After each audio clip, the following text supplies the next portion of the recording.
Hello friends, welcome back to my YouTube channel మన గ్రామం ముచ్చట్లు. ఎలా ఉన్నారు మీరందరూ? మేమైతే చాలా బాగున్నాం. మీరు కూడా బాగుండాలని కోరుకుంటున్నాము. మా స్టోరీస్ కనుక మీకు నచ్చితే like, share, comment and subscribe చేయండి ఫ్రెండ్స్. ఇంకా ఆలస్యం ఎందుకు, ఇవాళ స్టోరీలోకి అయితే వెళ్ళిపోదాం పదండి. అత్తయ్య, మీకు రోజు రోజుకు పొట్ట పెరిగిపోతుంది. ఈ రోజు నుంచి మీరు డైటింగ్ చేయాలి.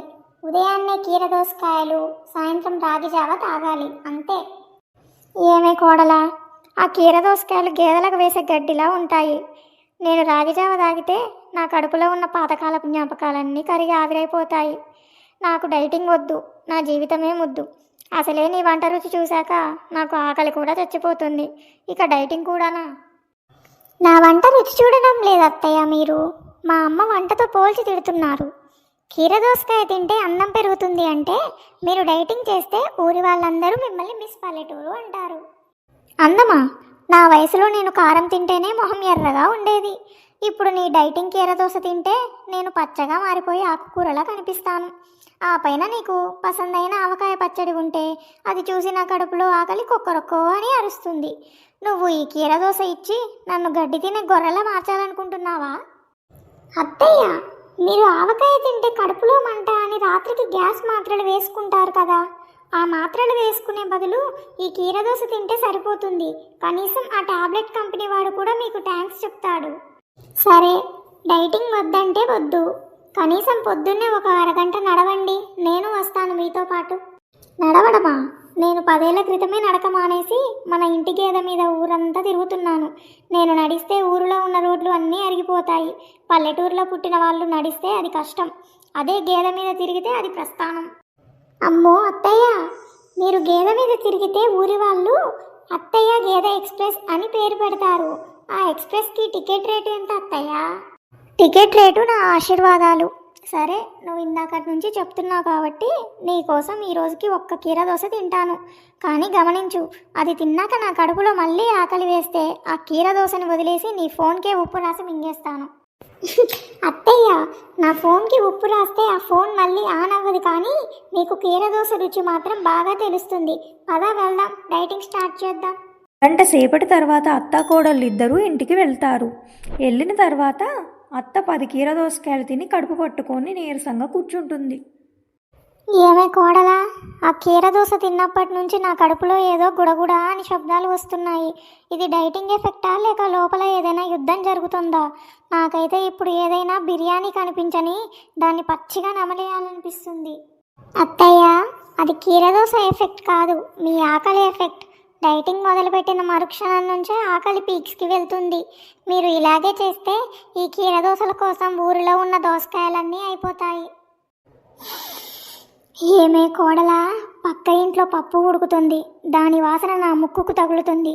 ఆ వాసన పీల్చడం కూడా డైటింగ్లో భాగమేనా? నేను వెళ్ళి వాళ్ళని ఒక మెతుకు రుచి చూపించమని అడగనా? అత్తయ్య, మీరు పక్క వాళ్ళ ఇంటికి వెళ్ళి అడిగితే వాళ్ళు మిమ్మల్ని అడుక్కునే వాళ్ళని అనుకుంటారు. మీరు కీరదోస తిన్నారు కదా, కాసేపు ఆ పచ్చగడ్డి మీద పడుకోండి, మీకు కడుపు నిండినట్టు అనిపిస్తుంది.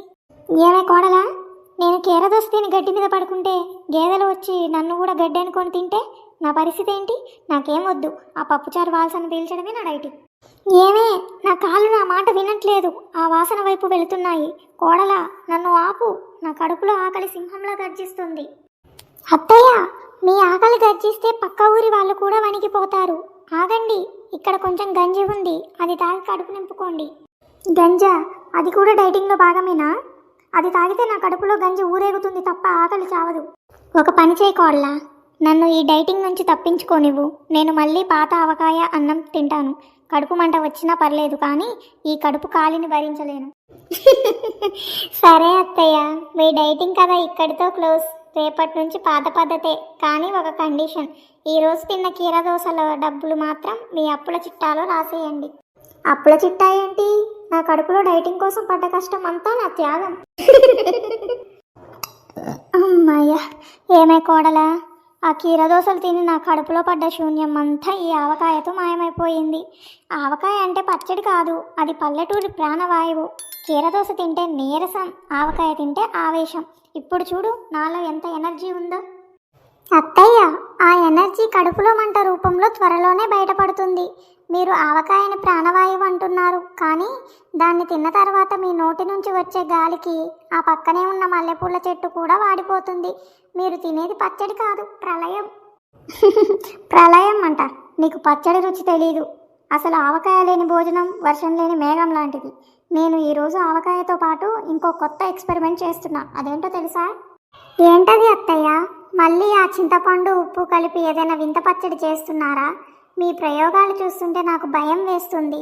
మీరు కిచెన్లో ఉంటే పోలీసులు కూడా సెక్యూరిటీ కోసం రావాలి. అది కాదు, ఈ ఆవకాయ ముక్కని పెరుగులో నానబెట్టి దానికి కొంచెం పంచదార కలిపి తింటే ఆ రుచి మరేదీ ఇవ్వదు. అమ్మో, ఇది రుచి కాదు, ఏదో తేడాగా ఉంది. కోడలా, ఒకసారి నువ్వు రుచి చూడు, నా నాలుక పాడైందేమో. అత్తయ్య, ఇది పచ్చడి కాదు, మీరు చేసిన ఆవకాయ కెమిస్ట్రీలా ఉంది. పంచదార, ఆవకాయ, చివరికి పెరుగు. మీ ప్రయోగం చూస్తుంటే సైంటిస్టులు కూడా మీ దగ్గరికి వచ్చి మేము వదిలేసాం, మీరు మొదలు పెట్టండి అని అంటారు. నా ఆవకాయ కీర్తిని ఆ పెరుగు పాడు చేసింది. కోడలా, ఆ జాడీ తీసుకెళ్లి పక్కన పడే. ఇక నాకు ఆవకాయ పచ్చడొద్దు. ఏమైంది అత్తయ్య? మీ ఆవకాయ ఆవేశం ఏమైంది? ఇప్పుడు మళ్ళీ కీరదోస కావాలా? కీరదోస వద్దు, ఏం వద్దు. నాకు కేవలం ఒక గ్లాసు మజ్జిగ ఇవ్వు, ఆ మంట పోతే చాలు. సరే అత్తయ్య, ఈ రోజుకి మీ ఆవకాయ ప్రయోగం ఆపరేషన్ సక్సెస్, పేషెంట్ డెడ్ అన్నట్టు ముగిసింది. పద, మజ్జిగ దాయి హాయిగా నిద్రపోదాం. ఎలా అనిపించింది మా స్టోరీ? మా స్టోరీ మీకు నచ్చితే దయచేసి కామెంట్లో చెప్పండి ప్లీజ్ ఫ్రెండ్స్.